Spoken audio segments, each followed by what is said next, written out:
Today's reflection, yeah? I'm sitting there watching a guy build a house from scratch with his bare hands, yeah?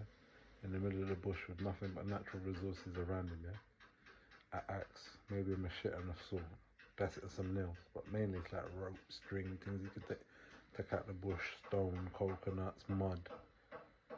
And I'm thinking, right, they never taught us none of this in school. But little things he's doing now, I'm realising they did, you know, things like woodwork and DDT and all them something there.